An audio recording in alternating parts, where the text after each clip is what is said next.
Chapter 1. Music is for dancing. One day, in a big house in Brussels, Belgium, a man took his daughter in his arms. Little Audrey Hepburn looked up and saw some beautiful lights above her. They were as white as snow. She remembered those lights all her life. She always loved the color white. She saw white and remembered her father. Then she felt safe and warm. Audrey Kathleen van Hemstra Hepburn Ruston was born in Brussels on May 4th, 1929. Her mother, Baroness Ella van Hemstra, was Dutch. Her father, Joseph, was half English, half Irish. He worked for many companies and made a lot of money. Young Audrey enjoyed reading and loved animals and birds. But her greatest love was music. "What's music?" Audrey asked her mother one day.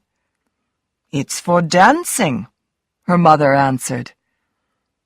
Audrey wanted to be a dancer, but she was unhappy. "I'm too fat," she thought. "Dancers are thin and pretty, but my face is too round, and my legs are too big." Her parents were unhappy too. They often fought. One night, her mother and father had a big fight. When Audrey woke up the next morning, her father was not there. Audrey cried for days. Her mother took her to England. At school, Audrey was different from the other girls. The other girls were funny and noisy. They enjoyed sports and talked about their fathers. Audrey was quiet and sad. Her English was not good, and she hated sports. She did not talk to anybody about her father. But, slowly, Audrey began to make some friends. Then, suddenly, in 1939, her mother took her away from England. She could not say goodbye to her school friends. There was no time. "Why are we leaving?" Audrey asked. "There's going to be a war," her mother told her. "We're going to Holland. You'll be safe there." Audrey lived with her mother and two half-brothers in the Dutch town of Arnhem. She became more and more interested in dancing. At the age of 10, she wanted to be a world-famous ballet dancer. But one morning, Audrey's mother came into her bedroom. "Wake up," she told her daughter. "It's war." In the early days of the war, Audrey did not leave school or stop dancing. Then, one day, the Germans sent everybody out of the town. Outside, in the country, there was very little food. Audrey and her family had to dig vegetables in the winter from the hard ground. When the war finished, Audrey was very thin and weak. People from the United Nations came to Arnhem and gave the children milk, sugar, and chocolate. Audrey never forgot them. Chapter 2. A Little Sun in Her Eyes. Audrey and her mother moved to Amsterdam after the war. Her mother became a cook. She was not rich, but she paid for Audrey's dancing lessons. Audrey had the best dancing teacher in Holland. Then, when she was 17, she had a small part in a travel movie. The director loved her happy face. He said, "A little sun is shining in her eyes." In 1948, Audrey and her mother moved to London. Her mother worked in a flower store. Friends gave them some money, and Audrey went to the Ballet Rambert. This was the most important ballet school in London. Audrey worked hard at her dancing. She had no time for boyfriends, but one day the ballet school told her, "I'm sorry, but you'll never be a famous dancer. You're too tall." Audrey was sad. But then something happened. It changed her life. Somebody remembered her from the ballet school and gave her a small part in a big London musical. 3,000 girls tried to get the part, but the producers wanted Audrey. She quickly found jobs in other musicals. Everybody liked this thin girl with the pretty face and wide smile. "I was not a great dancer," Audrey remembered later. "I threw up my arms and smiled, that's all." When Audrey was 20, her photo was in many magazines. She had small parts in 3 cheap movies, and she was a cigarette girl in the famous movie The Lavender Hill Mob, 1951. One evening, she went to a party and met a rich Englishman. James Hansen fell in love with Audrey. He wanted to marry her and take her to his home in the north of England. Audrey loved him, too. He was strong and rich, and she felt safe with him. But there was one big problem. She wanted to be in movies, and the theater, too. "I don't want to get married now," she told him. "Let's wait." In 1951, Audrey had a small part in the movie Monte Carlo Baby, so she went to the south of France. The famous French writer Colette was in the south of France, too. She wanted to find a girl for the Broadway musical of her book, Gigi. When she saw Audrey, with her thin arms and legs, long dark hair, and big pretty eyes, she said, "She is Gigi, half woman, half boy. Wonderful!" Audrey was excited, but nervous. "I can't do that," she told the great writer. "I'm a dancer, not an actor." But Colette did not listen. She called New York and said, "Stop looking for Gigi. She is here." Chapter 3. Roman Holiday. Audrey was wonderful in Gigi, but she did not get too excited. "After Gigi, I'm going to marry James Hansen," she told the newspapers. But then something happened, and James had to wait again. A Hollywood movie producer remembered Audrey from one of her early English movies. He wanted her to be a princess in a big new movie, Roman Holiday. Audrey could not say no. After she finished Gigi, she flew to Rome. The most important actor in the movie was Gregory Peck, and Audrey was nervous. This was her first big movie, and Gregory Peck was world famous. "Maybe he won't like me," she thought. but she was wrong. He was nice to her and helped her. It was the hottest summer in Rome for years, and the work was not easy. But Audrey was happy and friendly with the other actors. Everybody liked her. Roman Holiday opened in London on August 20th, 1953. In the movie, Audrey is a princess, but she does not wear expensive clothes or eat in expensive restaurants. She wants to see Rome and eat ice cream in the street. She wants to be the same as the other young girls in Rome.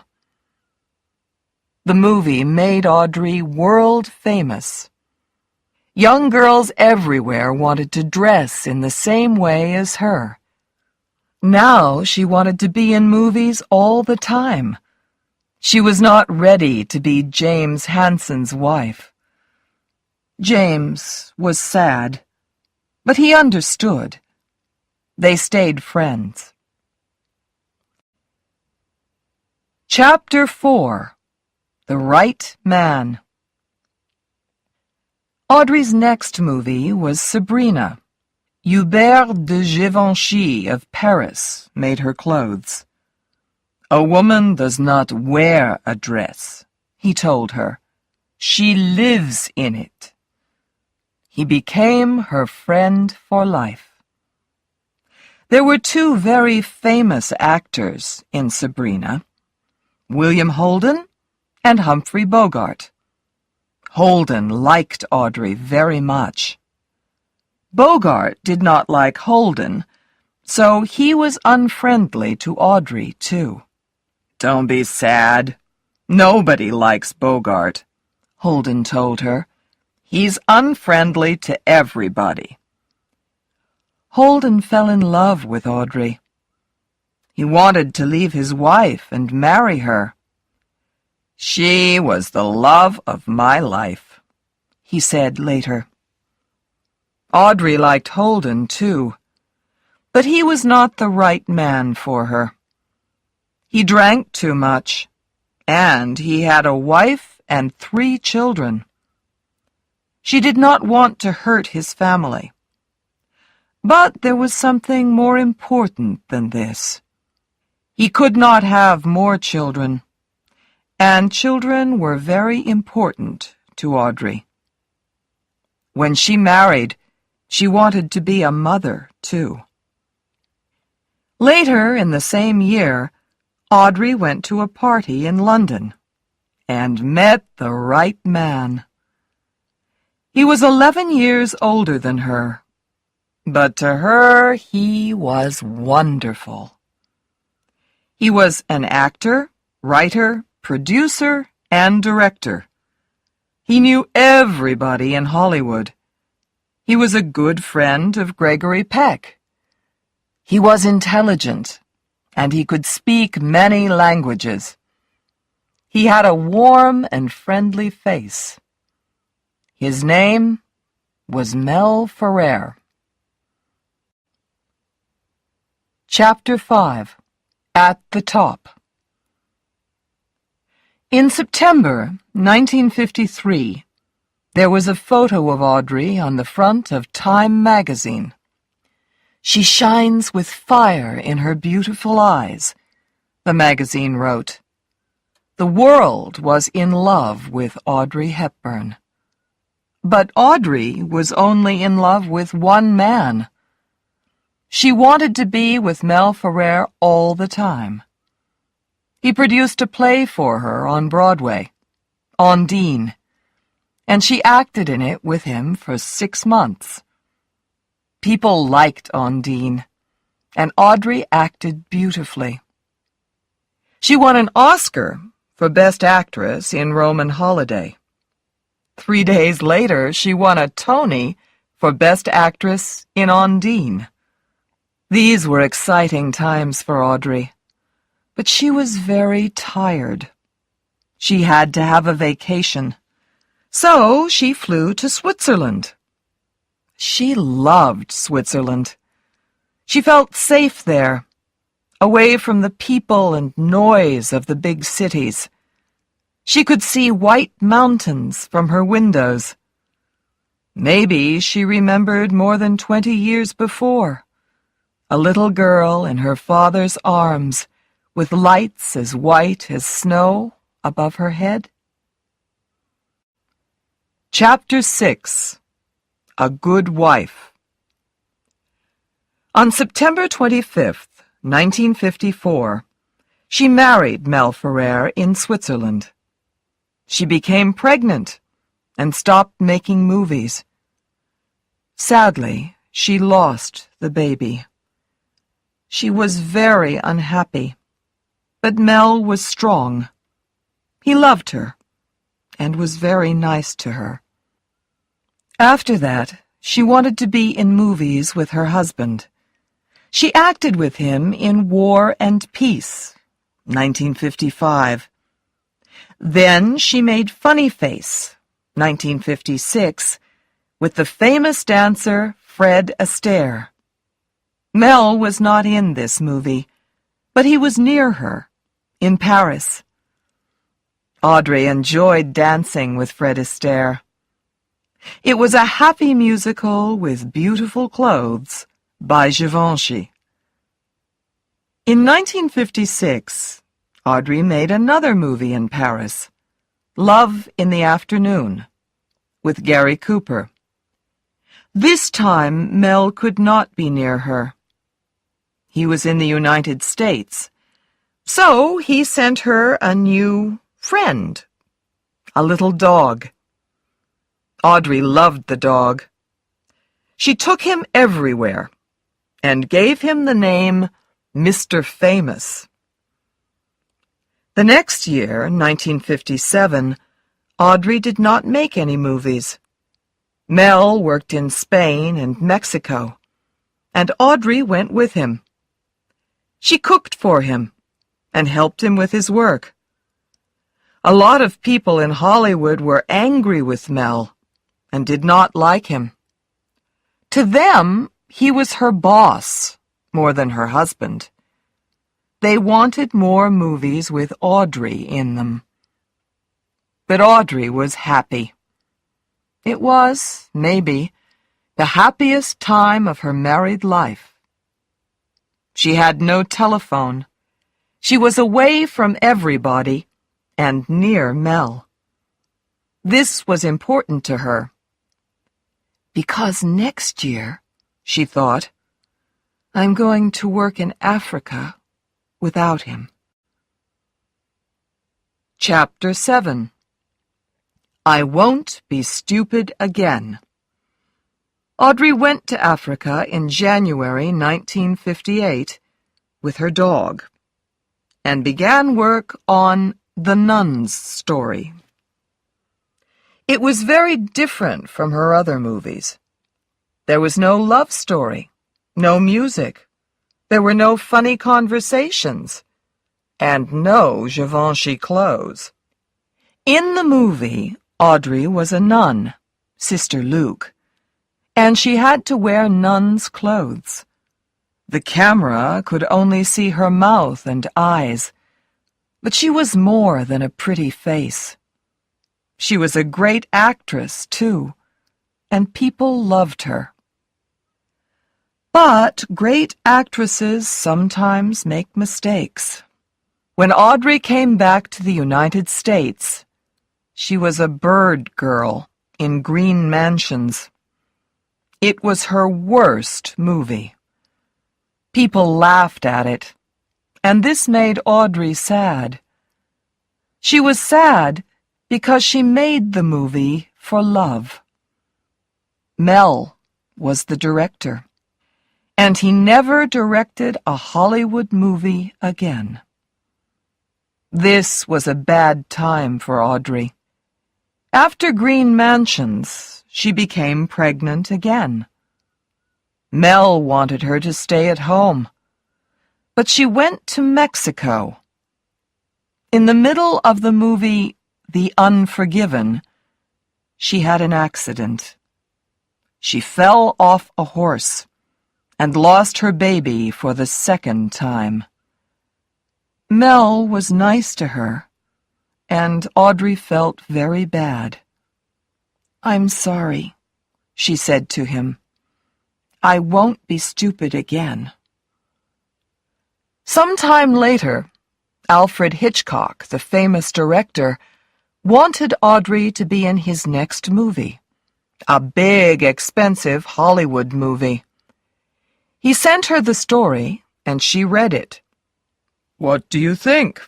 Hitchcock asked. "Will you do it?" "I'm sorry," Audrey told him.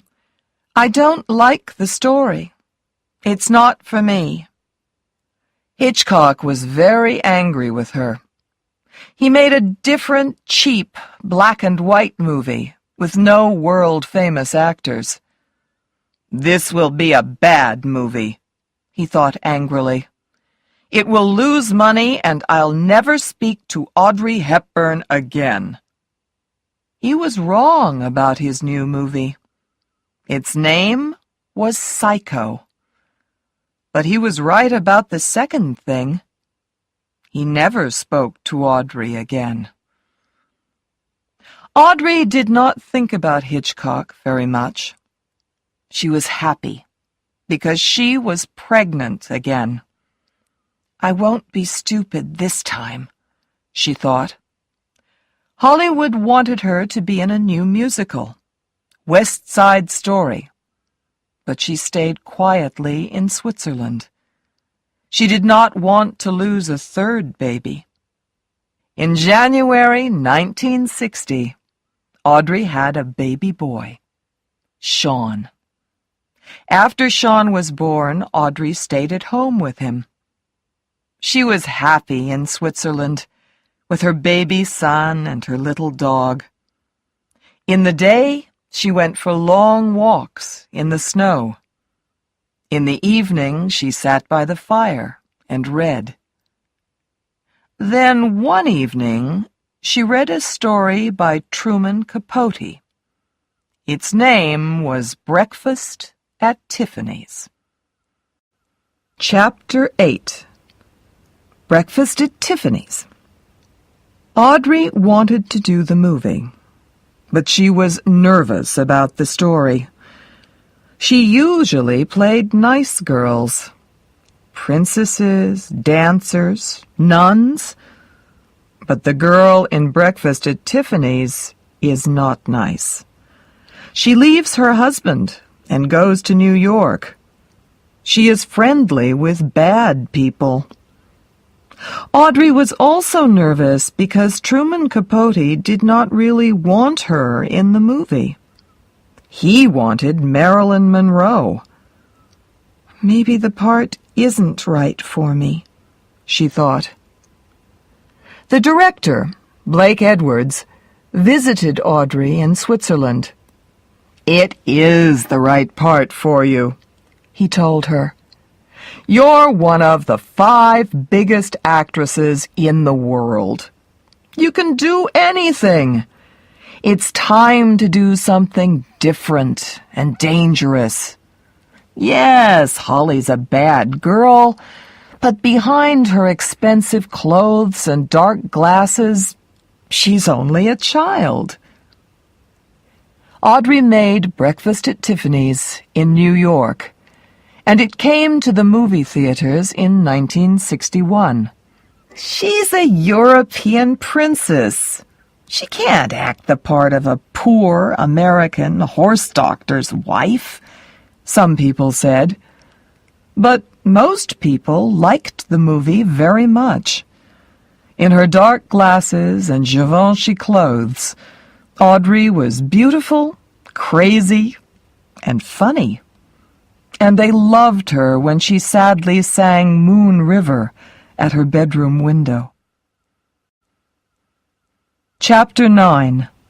Sad Times. Audrey began to have problems after Breakfast at Tiffanys. Mel was not happy. Audrey's becoming more and more famous, he thought. Maybe she doesn't love me. Audrey had other problems, too. She was a school teacher in The Loudest Whisper with Shirley MacLaine, but the movie was not successful. It was boring, people thought. One day her dog, Mr. Famous, ran into the road. A car hit him, and he died. Then, in 1962, she made a very bad movie. Paris When It Sizzles. William Holden was also in the movie. He fell in love with Audrey and Sabrina, and he was in love with her 10 years later. He could not forget her, and he drank. In the evenings, Audrey often went to dinner with her old friend Givenchy. She told him about Mr. Famous and her problems with William Holden. "But there's something worse than that," she said sadly. "Things are not good with Mel and me." After Paris When It Sizzles, Audrey became happier. She made Charade with Cary Grant, and this was a better movie. It was beautiful and intelligent, funny and exciting. Maybe, she thought, the bad times are at an end. One day, in the winter of 1962, Audrey was at home in Switzerland with her 2-year-old son. Suddenly, she heard the telephone. Audrey answered it. "Are you sitting down?" somebody said from Hollywood. "You are going to be Eliza Doolittle in My Fair Lady." Chapter 10. My Fair Lady. My Fair Lady opened on Broadway in 1956. Rex Harrison was Higgins, and Julie Andrews was Eliza Doolittle. It became the most successful theater musical of all time. Everybody wanted to see the same actors in the movie, but Jack Warner, the producer, had other ideas. He was happy with Rex Harrison, but he wanted a more famous actress for Eliza. He wanted Audrey Hepburn. In the beginning, Rex Harrison was very unfriendly to Audrey because Julie Andrews was not in the movie. He was also unhappy about money. "Why are you paying Audrey $1 million?" he asked the producers angrily. "My part is more important, but you're only paying me $250,000. Audrey found an answer to this problem. She bought Rex a red bike, and they became good friends. But she could not buy red bikes for everybody. The newspapers also wanted to see Julie Andrews in the movie. Audrey felt sorry for Julie. "But what can I do?" she thought. "The producers want me, and I really want to be Eliza. I can't say no." Work began in August 1963, and it was not an easy time for Audrey. She had to have singing lessons because she could not sing as well as Julie Andrews. One day, the director said, "I'm sorry, Audrey. We'll have to use a different singer." After this, she was difficult with everybody. She shouted at Mel when he visited her. Everybody on the movie heard their fights. Sometimes, in front of the cameras, she started to cry. My Fair Lady came to the movie theaters in October 1964. The newspapers did not like Audrey's acting in the first half of the movie. but they liked her more in the second half. She was beautiful in her white hats and dresses, and when Professor Higgins hurt her, she acted wonderfully. You could really feel it when she was angry. My Fair Lady won 8 Oscars, but Audrey did not win one. Hollywood felt sorry for Julie Andrews and gave her the Oscar for her part in the Disney musical Mary Poppins. Chapter 11. A Family Home. Audrey left Hollywood as quickly as possible. She wanted to be near Mel, so she moved to Spain with him for 8 months. She wanted to be happy again and to stop fighting. She remembered when she was a child. Her father left her when she was 6 years old. Now her son, Sean, was the same age, and she did not want him to lose his father. She then bought a house in a small town in the French part of Switzerland. She had white English flowers in the yard, and Sean played with the other children. For a short time, in 1965, Audrey and Mel were happy again. Audrey made a successful movie with Peter O'Toole, How to Steal a Million. After that movie, young women everywhere wore the same big white sunglasses and short white skirts. In 1966, she made Two for the Road. This was a movie about the problems of married life. Audrey was very good in this movie, but it was more successful in Europe than in the United States. The most important actor in the movie was Albert Finney. He was younger than Audrey, and she liked him very much. She went drinking and dancing with him in the evening and had a wonderful time. In 1967, things started to go wrong again. She made Wait Until Dark, and people liked it, but Audrey was not happy. She was away from her son, and Mel was friendly with other women. She became pregnant again, but lost the child. This was the end for her and Mel. I was very sad when Mel left, she said later. I was more famous than him, and he felt bad. But I really tried to be a good wife. My family was always more important to me than my movies. Chapter 12. Married Again. In 1969, Audrey married an Italian doctor, Andrea Dotti. He was 10 years younger than her, and he knew her movies. Audrey lived a quiet life in Switzerland and Rome. She had a baby boy, Luca, in 1970, and became interested in her husband's work. She was most interested in children with problems. I don't want to make more movies, she told newspapers. I'm happy as a good wife and mother.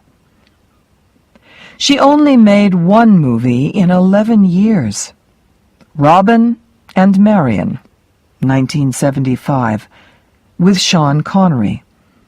She made it quickly in Spain when her children were on summer vacation. It was good, but not very successful. Younger people were not interested in a love story between two older people. Then Audrey heard about her husband's girlfriends, and she was very angry. Other women said, "It's not a problem.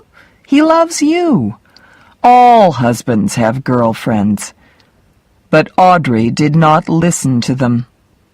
"When you love somebody, you have to love them all your life," she said to friends. She left Doti in 1979. Chapter 13. A Beautiful New Angel. Audrey only made 2 or 3 more movies, and they were not very good. She made them for the money. When she became older, she wanted to do something more important with her life.